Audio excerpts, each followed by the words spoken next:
Class में पढ़ेंगे models. Models का मतलब है मनोदशाएं। जैसे कि आप जानते हैं कि या तो किसी भी सेंटेंस में हेल्पिंग वर्ब का प्रयोग होता है या फिर उस हेल्पिंग वर्ब के बजाय कोई मॉडल्स दे देता है, तो उसके द्वारा जो सेंटेंस दिया गया है उसकी मनोदशाओं के बारे में ज्ञात होता है। तो आज का जो टॉपिक रहेगा हमारा वो रहेगा मॉडल्स यानी मनोदशाएं। जैसे कि कुछ हम ऐसे सेंटेंस भी देखते हैं जिसमें हेल्पिंग वर्ब का प्रयोग होता है और कुछ ऐसे सेंटेंस भी होते हैं जिसमें हेल्पिंग वर्ब नहीं होती है और उसमें मॉडल दिया जाता है। जैसे कि एग्जाम्पल के तौर पर हम देखते हैं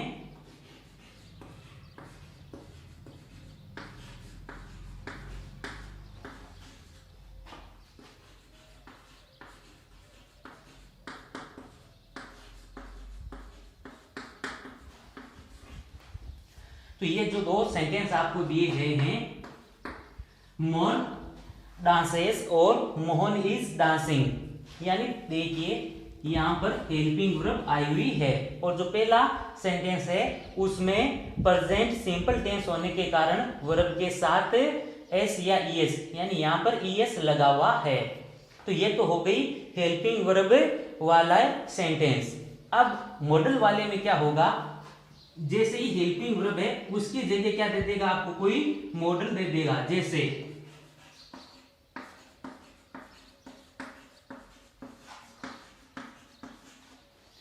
मोहन कैन डांस, तो ये जो सेंटेंस है ये हो गया आपका मॉडल वाला, यानी इसमें मनोदशाएं व्यक्त की जाती है। जैसे मोहन नाच सकता है, मोहन क्या कर सकता है, नाच सकता है, मनोदशाएं दर्शाई जाती है। तो उसी प्रकार अब साथ में जब भी मॉडल दिया हुआ होता है तो उस मॉडल के साथ में हमेशा जो आपको मेन वर्ब मिलेगी उसमें आपको फर्स्ट फॉर्म लिखनी होती है। और ये बात हमने ये चैप्टर हमारा जो फर्स्ट था यानी टेंस वाला उसमें जाना था कि मॉडल के साथ में हमेशा वर्ब की फर्स्ट फॉर्म का प्रयोग किया जाता है। जैसे कि इसमें देखोगे तो एस या ईएस लगा हुआ है, दूसरे सेंटेंस में देखोगे तो डांस के साथ में आईएनजी लगा हुआ है, जबकि तीसरा जो एग्जांपल है मॉडल वाला उसमें केवल डांस ही लिखा हुआ है। यानी वर्ब की जो मेन वर्ब होगी, मेन वर्ब में हम केवल वर्ब की फर्स्ट फॉर्म का प्रयोग करते हैं। तो चलिए अब हम बात करते हैं मॉडल्स की वापस, यानी मॉडल्स कौन कौन से हैं तो उसकी बात कर लेते हैं। जैसे can, could, may, might, will, shall, should, would, must, need not और डेट। तो ये हमारे टोटल मॉडल्स हैं और इन्हीं मॉडल्स के बारे में हम विस्तृत रूप से पढ़ेंगे। तो चलिए अब इससे पहले जैसे कि आप देखते हो कि हर प्रकार या जितने भी टीचर्स के द्वारा मॉडल पढ़ाए जाते हैं उनका तरीका सब अलग अलग होता है, अलग प्रकार से। जब हम मॉडल्स पढ़ते हैं तब तो हमें लगता है कि हाँ हमें आसानी से समझ में आ गए, लेकिन जब बोर्ड एग्जाम में या फिर किसी भी परीक्षाओं में हम उनके प्रश्न करते हैं और जब वापस आंसर शीट से मिलान करते हैं तब अधिकतर हमारे जो मॉडल्स होते हैं वो गलत हो जाते हैं, हम सही रूप नहीं लिख पाते, हम सही मॉडल्स का चुनाव नहीं कर पाते। तो इसीलिए आपको इससे पहले आगे मॉडल्स हम पढ़ें तो उससे पहले आपको एक सारणी को ध्यान में रखना होगा। तो चलिए हम देखते हैं सारणी को और उसके बाद में जानेंगे एक एक मॉडल के रूप के विस्तृत जानकारी के बारे में। तो चलिए हम पहले देखते हैं ये सारणी।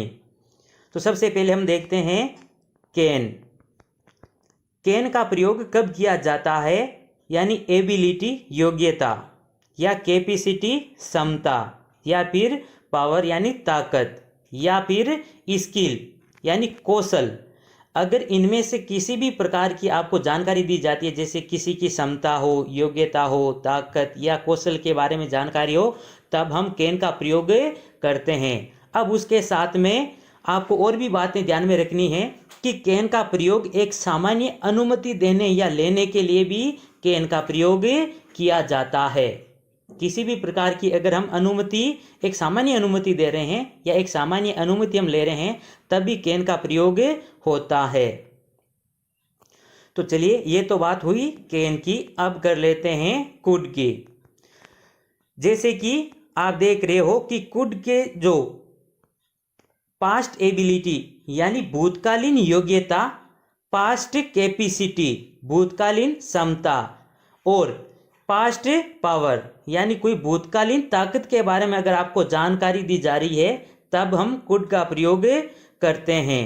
या उसके साथ में स्किल या फिर पोलाइट रिक्वेस्ट यानी विनम्र निवेदन अगर होता है, तब भी हम कुड का प्रयोग करते हैं। और उसके साथ में अगर किसी भी प्रकार की कोई फैक्चुअल पॉसिबिलिटीज यानी कोई वास्तविक संभावना जैसे दर्शाई जाती है, वो कुड के द्वारा दर्शाई जाती है। और एक बात आपको ध्यान रखनी है, जैसे कि इज एबल टू के स्थान पर हम कैन का प्रयोग करते थे, उसी प्रकार वाज एबल टू के स्थान पर भी आप कुड का प्रयोग कर सकते हो। तो चलिए, ये तो बात कैन और कुड की हो गई। अब हम बात कर लेते हैं मे की। मे का प्रयोग पॉसिबिलिटीज यानी हेवी पॉसिबिलिटीज यानी अधिक संभावनाओं होती है, तब हम मे का प्रयोग करते हैं।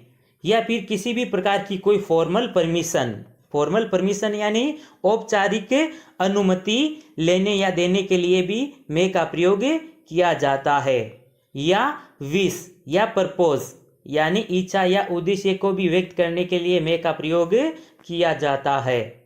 अब माइट का कब करते हैं, चलिए माइट का भी देख लेते हैं। माइट का प्रयोग किया जाता है रिमोट पॉसिबिलिटीज यानी न्यून संभावनाओं को व्यक्त करने के लिए। ध्यान रखना, देखिए हेवी पॉसिबिलिटीज यानी अधिक संभावना हो तो मे का प्रयोग करते हैं, जबकि न्यून संभावना हो तो माइट का प्रयोग किया जाता है। तो सबसे बड़ा कंफ्यूजन यहीं पर होता है। पॉसिबिलिटीज दोनों में भी है, लेकिन अंतर है, मे में अधिक होती है जबकि माइट में न्यून पॉसिबिलिटीज होती है। तो चलिए, डिफरेंट परमिशन यानी संशय अनुमति तो जैसे कि हमने कैन में भी जाना था और कुड में भी जाना था, तो ये फिर और परमिशन किस प्रकार की है, तो चलिए जब हम माइट का प्रयोग पढ़ेंगे तब आपको विस्तृत रूप से आपको जानकारी देंगे कि ये संशय अनुमति किस प्रकार की बताई गई है। फैक्चुअल पॉसिबिलिटीज, ध्यान रहे, यानी जो फैक्चुअल पॉसिबिलिटीज वो में से कम होनी चाहिए। अगर में से कम है तब आपको माइट का प्रयोग करना है। तो ये बात हो गई में और माइट की। चलिए अब बात कर लेते हैं हम मस्ट। और सबसे इंपॉर्टेंट मॉडल्स भी है। अधिकतर एग्जाम में मॉडल यानी मस्ट का ही क्वेश्चन आता है। तो चलिए, मस्ट का प्रयोग लीगल ड्यूटीज, नेसेसिटीज या कंपल्शंस यानी कानूनी कर्तव्य, आवश्यक या फिर अनिवार्यता का बोध करवाने के लिए मस्ट का प्रयोग किया जाता है। तो चलिए, ये किस प्रकार की बातें क्या है, तो इसके लिए आपको केवल एक ही बात ध्यान में रखनी है। क्या है, जो कि आप स्टार में देख रहे हो, ऐसा काम जिसे नहीं करने पर कोई सजा मिल सकती है या मिलती है तो मस्ट का प्रयोग करना है। अब इस लाइन का क्या मतलब हुआ, इसके बारे में जब हम मस्ट का विस्तृत रूप पढ़ेंगे और उसके एग्जाम्पल पढ़ेंगे तो इस पर और बात करेंगे। अभी हम केवल चार्ट देख रहे हैं, ये आपको विशेष रूप से ध्यान में रखनी है। तो चलिए आगे देखते हैं सेल विल। इन दोनों का सेम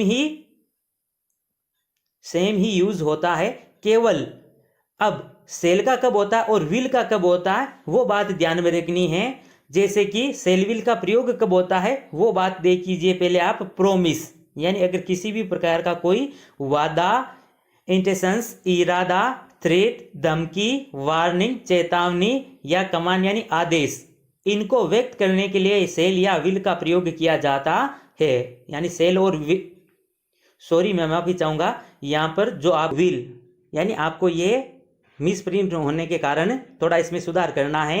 विल जैसे कि आप जानते भी हो WILL होना चाहिए था, लेकिन ये मिस प्रिंट होने के कारण यहाँ पर ही आया हुआ है।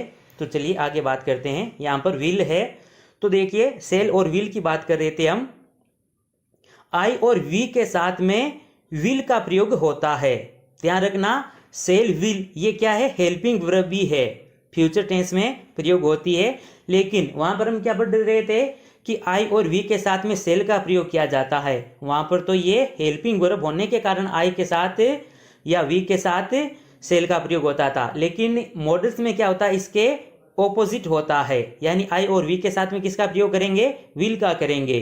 और इसके अलावा आई और वी के अलावा जैसे you, he, C, they, it या किसी भी प्रकार का अगर कोई नेम हो या नाम हो तो उसके साथ में हम सेल का प्रयोग करते हैं। तो चलिए ये तो बात हो गई सेल विल की। अब आगे बात कर लेते हैं हम वुड की। वुड का कब प्रयोग करना है, वुड का प्रयोग पोलाइट रिक्वेस्ट यानी विनम्र निवेदन या पास्ट हैबिट, कोई भूतकालीन आदतें या फिर इम्पॉसिबल बेट यानी किसी भी प्रकार की कोई असंभव शर्त हो तो। यहाँ पर मैं माफी चाहूंगा, जो कि आप देख रहे हो लेट नहीं है, यहाँ पर बेट है, BET बेट यानी शर्त।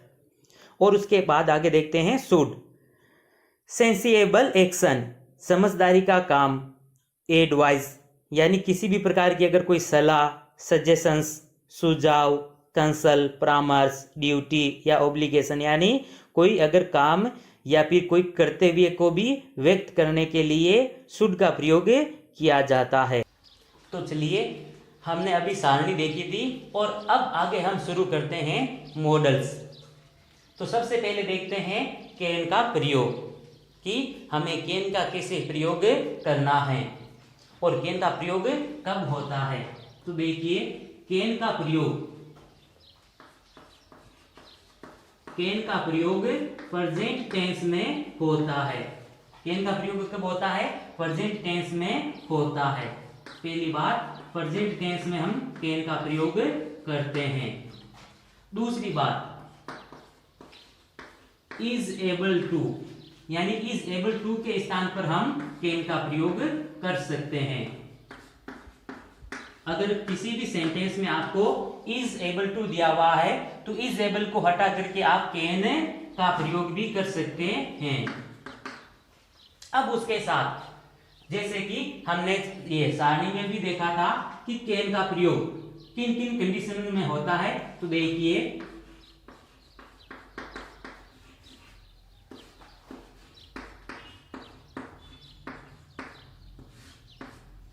कैन का प्रयोग किसी भी कैपेसिटी यानी योग्यता को दर्शाने के लिए कैन का प्रयोग किया जाता है या फिर एबिलिटी को दर्शाने के लिए।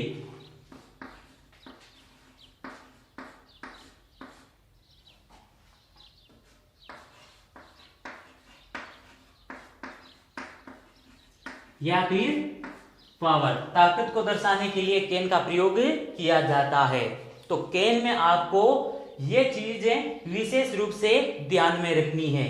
क्या चीजें हैं कि कैन का प्रयोग प्रेजेंट टेंस में कैन का प्रयोग होता है। दूसरी बात, इज एबल टू के स्थान पर भी आप कैन को लिख सकते हो। और उसके बाद जो महत्वपूर्ण है कैन के लिए वो है कैपेसिटी, एबिलिटी या फिर पावर, और उसके साथ में स्किल यानी कौशल।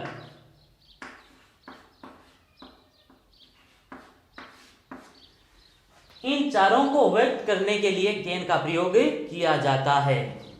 एक आपको बात यह भी ध्यान में रखनी है कि कैन को या किसी भी मॉडल्स को आपको फिल्म करना है तो उसके लिए जो इंग्लिश से हिंदी में ट्रांसलेट करना भी आपको कंपलसरी होता है। यदि आप उसी सेंटेंस को हिंदी में ट्रांसलेट करते हो तो आप बड़े आराम से मॉडल्स का प्रयोग कर सकते हो या मॉडल के द्वारा आराम से आप सेंटेंस को लिख सकते हो। तो देखिए कैपेसिटी, एबिलिटी, पावर और स्किल यानी इनमें विशेष रूप से कैन का प्रयोग किया जाता है। तो चलिए अब हम देखते हैं इनके एग्जाम्पल देखते हैं। जैसे कि आपको ये फर्स्ट सेंटेंस दिखाई दे रहा है, my parents is able to enough money for buy a new car. इसमें देखिए इज एबल टू आया हुआ है, जैसे ही ये इज एबल टू है तो इसके स्थान पर हम क्या लिख सकते हैं, कैन, जैसे कि हमने अभी जाना था।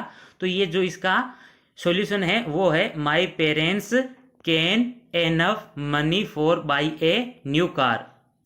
अब चलिए second example, Muskan is pretty so she win a Miss India competition. Muskan बहुत ही सुंदर है इसलिए वो मिस इंडिया कंपटीशन यानी प्रतियोगिता जीत सकती है। ये क्या है, उसकी एबिलिटी है मुस्कान की। तो इसमें क्या आ जाएगा, एबिलिटी हो तो कैन, तो इसलिए इसमें कैन लिख देंगे। तीसरा एग्जांपल देखिए, he get first rank in IPS exam. तो अब देखिए वे आईपीएस एग्जाम में प्रथम रैंक प्राप्त कर सकता है।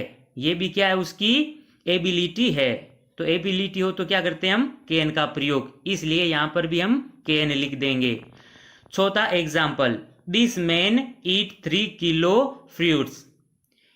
ये आदमी 3 किलो फ्रूट फल खा सकता है। ये भी क्या है, उसकी क्षमता है।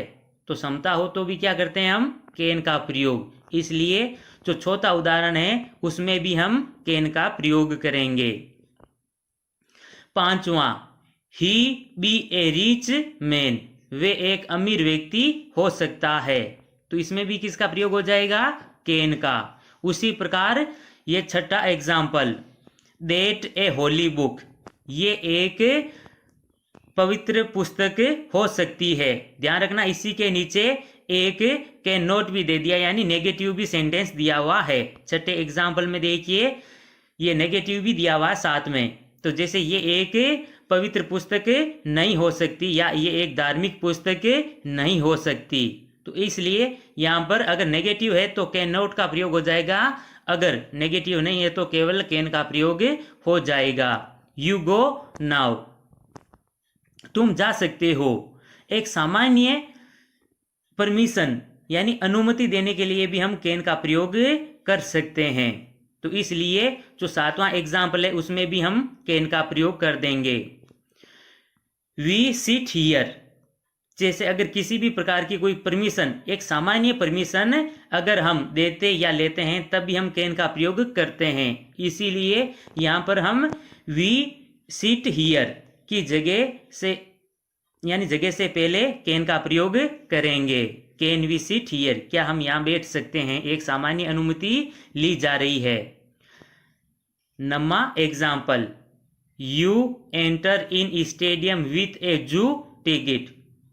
अब देखिए ये भी एक कंपलसरी है कि हमें अगर किसी भी प्रकार के यानी जू या कोई स्टेडियम में अगर हम प्रवेश करते हैं तो हमें उसके लिए एक टिकट का होना जरूरी है, हमारे पास एक टिकट होना जरूरी है। तो इसलिए ये जो नम्मा एग्जाम्पल है उसमें भी हम कैन का प्रयोग करेंगे। 10वां, you read in this school, जैसे कि एक सामान्य बात है तो यहां पर हम कैन का प्रयोग करेंगे। जो 11वां ये सेंटेंस है, वी लर्न बाय मिस्टेक्स, हम गलतियों से सीखते हैं, तो इसमें भी कैन का प्रयोग हो जाएगा। और जो 12वां जो हमारा एग्जाम्पल है, अब आई हैव ए चॉकलेट, एक सामान्य बात है और एक अनुमति ली जा रही है, क्या मैं चॉकलेट ले सकता हूं, तो कैन का प्रयोग हो गया। तो ये कुछ एग्जाम्पल थे कैन के। और अब जो कैन का मॉडल, ये कैन का जो प्रयोग है यानी ये जो कैन मॉडल है वो अब आपको अच्छे से समझ में आ गया होगा।